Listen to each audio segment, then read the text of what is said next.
সুপ্রিয় শিক্ষার্থীবৃন্দ, কেমন আছো তোমরা সবাই? আশা করি সবাই অনেক অনেক ভালো আছো এবং সুস্থ আছো। সবাইকে অনেক অনেক প্রীতি এবং শুভেচ্ছা জানিয়ে শুরু করছি আজকের এই ক্লাসটি। আজকে ইংলিশ সেকেন্ড পেপারের মডিফায়ার্স ক্লাস নিব। তো এই ক্লাসে আমি তোমাদেরকে প্র্যাকটিক্যালি মডিফায়ার্স বোঝানোর জন্য দেখো যশোর বোর্ড 2024-এ যে প্রশ্নটি এসেছিল সেই প্রশ্নটি চয়েস করেছি। তো ভিডিওটি না টেনে একদম শুরু থেকে শেষ পর্যন্ত সাথে থাকার চেষ্টা করবে, তাহলে বুঝতে পারবে যে পরীক্ষার হলে কিভাবে একটি প্যাসেজ একদম বুঝে বুঝে সলভ করা যায়। তো তার জন্য চলো আর দেরি না করে ক্লাসটি শুরু করা যাক।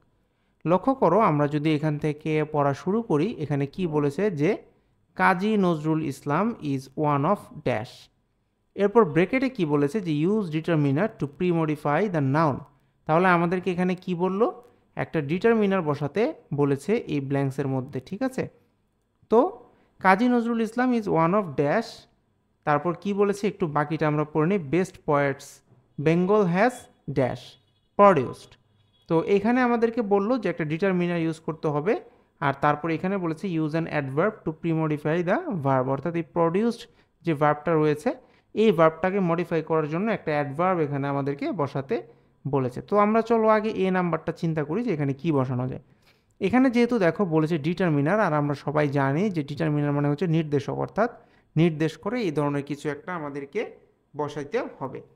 তো এইখানে যেহেতু বলেছে ডিটারমিনার ব্যবহার করতে হবে, আর কিসের আগে, এই বেস্ট পয়েন্ট এই ওয়ার্ডটার আগে আমাদেরকে ডিটারমিনার ব্যবহার করতে হবে। তাহলে আমরা এখানে কি করতে পারি, ইজ ওয়ান অফ, আমরা কিন্তু যেহেতু এখানে বি রয়েছে এবং এটি একটি কনসোনেন্ট, আবার বলেছে বেস্ট পয়েন্টস, অর্থাৎ বেস্ট পয়েন্ট যারা তাদের মধ্যে সে ছিল একজন।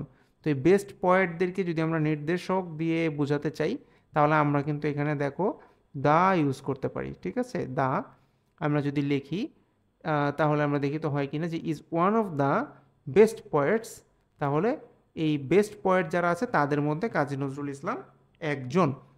এরপর কি বলেছে দেখো, বেঙ্গল হ্যাজ ড্যাশ প্রডিউসড, অর্থাৎ এই বাংলা, প্রডিউস মানে হচ্ছে উৎপাদন করা বা তৈরি করা, তাহলে বাংলা যাদেরকে তৈরি করতে পেরেছে মানে বেস্ট পয়েট হিসেবে তাদের মধ্যে কাজী নজরুল ইসলাম একজন, এরকম বোঝানো হচ্ছে। তাহলে বাংলা এখনও পর্যন্ত যাদেরকে তৈরি করতে পেরেছে, তাহলে এই এখনও পর্যন্ত এইটিকে আমরা কি দিয়ে বোঝাতে পারি? দেখো আমরা কিন্তু একটা ওয়ার্ড চাইলে এখানে ব্যবহার করতে পারি, এভার। দেখো ইভিইআর, এভার, এটি যদি আমরা ব্যবহার করি তাহলে কিন্তু দেখো আমাদের কাজটা চলনসই হয়ে যাচ্ছে। কি, একটা অ্যাডভার্বও আমরা বসিয়ে দিলাম, আবার এই প্রডিউসড যেই ভার্বটা আছে এই ভার্বটার আগে বসে কিন্তু মডিফিকেশনও হয়ে গেল, যে হ্যাজ এভার প্রডিউসড। এরপর কি বলেছে, অ্যাজ এ ড্যাশ, এখানে বলেছে use an adjective to premodify the noun. তারপর রয়েছে রাইটার, তাহলে as a dash writer, writer মানে কিন্তু লেখক। তো এই লেখকের আগে আমাদেরকে বলেছে কি করতে হবে, একটা অ্যাজেক্টিভ আমাদেরকে ব্যবহার করতে হবে এই রাইটার ওয়ার্ডটাকে মডিফাই করার জন্য। এখন আমরা এখানে কি বসালে দেখো এই রাইটার কথাটা মডিফাই হয়, এটা যদি আমাদেরকে বুঝতে হয় তাহলে আমাদেরকে বাকি পার্টটাও একটু পড়ে আসতে হবে এই সেন্টেন্সে। এখানে বলছে he contributed to many branches of Bangla literature, তাহলে লিটারেচার মানে তো আমরা সবাই জানি যে সাহিত্য। তো বাংলা সাহিত্যের যে সকল বা অনেক শাখায় সে অবদান রেখেছিল, কী হিসাবে সে অবদান রাখতে পারে? তুমি একটা জিনিস বোঝার চেষ্টা করো, যেহেতু অনেক শাখায় সে অবদান রেখেছে তার মানে তার বহুমুখী প্রতিভা ছিল। কারণ বহুমুখী প্রতিভা যদি তার না থাকতো তাহলে কিন্তু সে একই সাথে নাটক, উপন্যাস, কবিতা এগুলোতে সে দক্ষ হতে পারতো না। তো এখন কথা হচ্ছে, যেহেতু আমরা বললাম যে বহুমুখী প্রতিভা, তাহলে সে বহুমুখী রাইটার ছিল। তো আমরা এই বহুমুখী লেখক, এই বহুমুখী ইংলিশটা তাহলে আমরা কি বসাতে পারি? আমরা কিন্তু চাইলে এখানে ভার্সাটাইল একটি ওয়ার্ড রয়েছে ইংরেজিতে, এই ওয়ার্ডটা এখানে ব্যবহার করতে পারি। দেখো আমি এখানে লিখি VERSATILE, ভার্সাটাইল। তাহলে দেখো আমার কিন্তু এখানে এই ব্ল্যাঙ্কসটি পরিপূর্ণ হয়ে যাচ্ছে এবং মিনিংও কমপ্লিট হচ্ছে, যে ভার্সাটাইল রাইটার, তাহলে বহুমুখী একজন লেখক হিসেবে সে বাংলা সাহিত্যের অনেক ব্রাঞ্চে বা ম্যানি ব্রাঞ্চেস যেগুলো রয়েছে সেগুলোতে সে কন্ট্রিবিউটেড বা অবদান রেখেছিল। তারপর কি বলেছে দেখো, হাউএভার মানে হচ্ছে যা হোক, it is his poems and songs, তাহলে যাই হোক না কেন তার যে কবিতা এবং গান যেগুলো রয়েছে, that earned him the dash reputation. এখন আমরা দেখো এই ড্যাশের মধ্যে আমরা কি বসাইতে পারি? রেপুটেশন এই ওয়ার্ডটার মানে হচ্ছে কি বলা যেতে পারে, খ্যাতি বা সম্মান। তো এই রেপুটেশনের আগে যেহেতু আমাদেরকে একটি ওয়ার্ড বসিয়ে বলেছে মডিফাই করার জন্য, এখন দেখো আমরা কি বসালে এটার অর্থটি কমপ্লিট হয় সেটি আমাদেরকে একটু বোঝার চেষ্টা করতে হবে। তাহলে তার কবিতা এবং গান যেগুলো তাকে এনে দিয়েছে, অনেক খ্যাতি এনে দিয়েছে, ঠিক না? কারণ সে তো মোটামুটি অনেক খ্যাতিমান একজন লেখকই ছিলেন। তো অনেক রেপুটেশন, এই অনেকগুলো এটিকে আমরা ইংরেজিতে গ্রেটেস্ট দিয়ে কিন্তু ব্যাখ্যা করতে পারি। যেমন দেখো আমরা যদি এখানে লিখি গ্রেটেস্ট, তাহলে দেখো আমার কিন্তু কাজটি হয়ে যাচ্ছে যে গ্রেটেস্ট রেপুটেশন এনে দিয়েছে কোন জিনিসগুলো, তার যে কবিতা এবং তার যে গান রয়েছে এইগুলো তাকে এই বিশাল যেই সম্মাননা সেটি এনে দিয়েছে। তারপরে দেখো কি বলেছে, থ্রু হিজ রাইটিংস, অর্থাৎ তার এই লেখার মাধ্যমে নজরুল এইমড ড্যাশ, এইমড মানে হচ্ছে লক্ষ্য, তাহলে নজরুলের লক্ষ্য কী ছিল, ড্যাশ দ্য সোসাইটি, এখন সমাজকে কিছু একটা করার তার লক্ষ্য ছিল। এখানে বলেছে দেখো ইউজ অ্যান ইনফিনিটিভ, অর্থাৎ আমাদেরকে একটি ইনফিনিটিভ ব্যবহার করতে হবে কি করার জন্য, to post modify the verb, অর্থাৎ এই এইমড যেই ভার্বটা রয়েছে এই ভার্বের পরে আমাদেরকে একটা ইনফিনিটিভ ব্যবহার করতে হবে। আর আমরা তো জানি যে ইনফিনিটিভ মানে হচ্ছে টু বসাইতে হবে আর তারপরে ভার্বের প্রেজেন্ট ফর্ম বসাইতে হবে।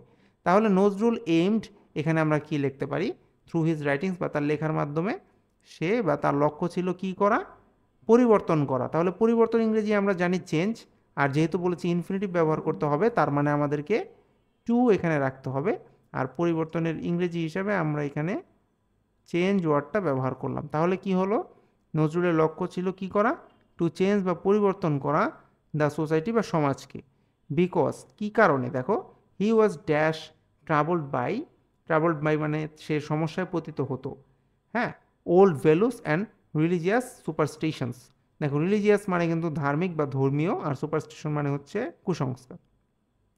তাহলে সে বাধাপ্রাপ্ত হতো কিসের মাধ্যমে, এই যে পুরানো বা প্রাচীন যেই ভ্যালুগুলো এবং ধর্মীয় যেই কুসংস্কারগুলো সেগুলোর দ্বারা। তো হি ওয়াজ ড্যাশ ট্রাভেলড বাই, এখানে আমরা কি বসাইতে পারি, যে সে বিশালভাবে সমস্যার মধ্যে পড়তো বা অনেক বেশি রকমের সমস্যায় পড়তো।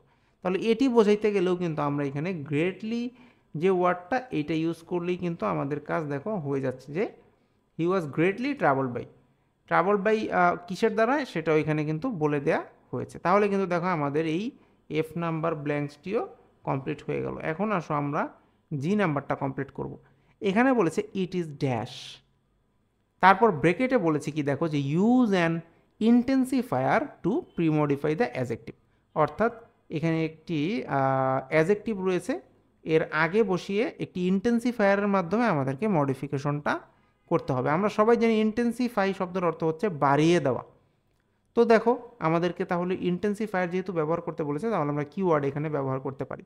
এখানে বলেছে ইম্পর্টেন্ট টু নোট, তাহলে এটা মনে রাখাটা বা উল্লেখ করাটা গুরুত্বপূর্ণ। তো তুমি একটা জিনিস চিন্তা করে দেখো, যেহেতু বলছে ইন্টেন্সিফায়ার ইউজ করতে, তাহলে আমরা যদি এখানে ভেরি ইউজ করি, ভেরি ইম্পর্টেন্ট, কেমন ইম্পর্টেন্ট, অনেক ইম্পর্টেন্ট, তাহলে কিন্তু এইটার গুরুত্বটাকে অনেক গুণ বাড়িয়ে দেওয়া হলো বা ইন্টেন্সিফাই করে দেওয়া হলো।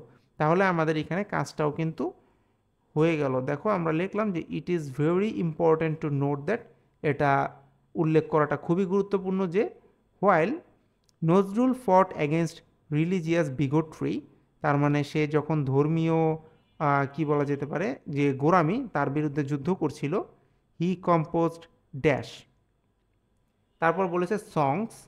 তো এই সংসের আগে আবার দেখো ব্র্যাকেটের মধ্যে বলা রয়েছে use a determiner to premodify the noun, তাহলে একটা ডিটারমিনার এখানে আমাদেরকে ব্যবহার করতে বলেছে। তো এখন কথা হচ্ছে সে কম্পোজ করেছিল সংস বা গান। এখন আমরা যদি এটাকে নির্দেশ করার জন্য বুঝাই বা নির্ধারণ করি যে কতগুলো সং, সেটি কি আর আমরা জানি যে তার সং কতগুলো, তাহলে আমরা কিন্তু এখানে ম্যানি সং কথাটা ব্যবহার করতে পারি। দেখো আমরা যদি এখানে লিখি যে ম্যানি, হি কম্পোজড ম্যানি সংস, সে অনেকগুলো গান লিখেছিল, তাহলে কিন্তু এটা মোটামুটি ডিটারমাইন হলো যে সে কতগুলো গান লিখেছিল, অনেকগুলো লিখেছিল।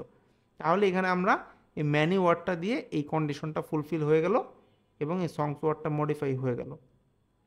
তাহলে দেখো সে অনেকগুলো গান লিখেছিল, দ্যাট ড্যাশ গ্লোরিফাইড রিলিজিয়ন, বলেছে প্রি মডিফাই দ্য ভার্ব, অর্থাৎ এই গ্লোরিফাইড যে ভার্বটা রয়েছে এর আগে আমাদেরকে কি করতে হবে, এমন একটা ওয়ার্ড বসাইতে হবে যাতে এই ওয়ার্ডটাকে মডিফাই করা যায়। তো use a determiner to premodify the noun songs, সে অনেকগুলো গান লিখেছিল দ্যাট বা যেগুলো কী করেছিল, গ্লোরিফাই করেছিল বা গৌরবান্বিত করেছিল ধর্মকে। তাহলে আমরা এখানে যদি গ্রেটলি, ওই যে আগে আমরা যে ওয়ার্ডটা লিখেছি, একই ওয়ার্ড একাধিকবার লেখা যায়, এখানে বিশেষ কোনো সমস্যা নেই। তাহলে আমরা যদি এখানে লিখি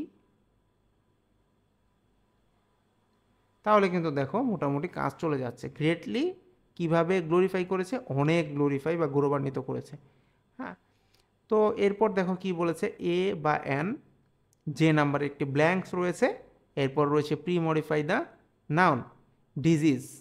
তাহলে স্যাডলি বা দুঃখজনকভাবে কি হয়েছে, একটি রোগ ultimately ended his Literary career. Ultimately মানে হচ্ছে এখানে তো এটা আলটিমেটলি না, এখানে বলছে আনটাইমলি, তার মানে হচ্ছে আনটাইমলি দিয়ে বোঝাচ্ছে সময়ের আগেই কি করেছে, এন্ডেড বা শেষ করে দিয়েছে তার যেই সাহিত্যিক ক্যারিয়ার সেটিকে। ইন হিজ আর্লি 40s, অর্থাৎ খুব অল্প সময়েই একটি ডিজিজ কি করেছে, অসময়ে তার জীবনটা শেষ করে দিয়েছে বা সাহিত্যিক যে ক্যারিয়ার সেটাকে শেষ করে দিয়েছে, একটি রোগ। তো কী ধরনের রোগ, নিশ্চয়ই এটা একটা জটিল রোগ ছিল, যেই রোগটা অসময়ে তার এই ক্যারিয়ারটা ধ্বংস করেছে। তাহলে জটিল ইংরেজি কি, দেখো জটিল ইংরেজি কিন্তু আমরা চাইলে লিখতে পারি ফ্যাটাল, যে কেমন ডিজিজ, ফ্যাটাল ডিজিজ, FATAL। তাহলেই কিন্তু দেখো আমাদের মোটামুটি বুঝে বুঝে আমরা এখানে যতগুলো মডিফিকেশন আমাদের কাছে চেয়েছে আমরা সবগুলোই করতে পেরেছি। তো আমি আশা করব ক্লাসটি তোমার কাছে ভালো লেগেছে এবং তুমি প্রতিটি লাইন টু লাইন বুঝে বুঝে এই গ্রামারগুলো সলভ করতে পেরেছো। এভাবে যদি তোমরা বুঝে বুঝে প্রিভিয়াস 5-7 বছরের যে বোর্ডের প্রশ্নগুলো এসেছিল বিভিন্ন বোর্ডে, সেই প্রশ্নগুলো সলভ করতে পারো, তাহলে কি হবে, তোমার মধ্যে অনেক কনফিডেন্স ডেভেলপ হবে এবং চান্স থাকবে যদি কোনো প্যাসেজ হুবহু কমন পড়ে যায় তাহলে তুমি ফুল মার্কস নিয়ে ঘরে চলে আসতে পারবে। তো এইভাবে পড়াশোনা করো, নিয়মিত প্র্যাকটিস করো। আর ভিডিওটি যদি তোমার কাছে ভালো লেগে থাকে তাহলে অবশ্যই লাইক কমেন্ট শেয়ার করো এবং চ্যানেলে যদি তুমি নতুন হয়ে থাকো তাহলে অবশ্যই চ্যানেলটিকে করো সাবস্ক্রাইব। আজকের মতো এই পর্যন্তই, কথা হবে নতুন কোনো ভিডিওতে। Till then, thanks for watching, tata.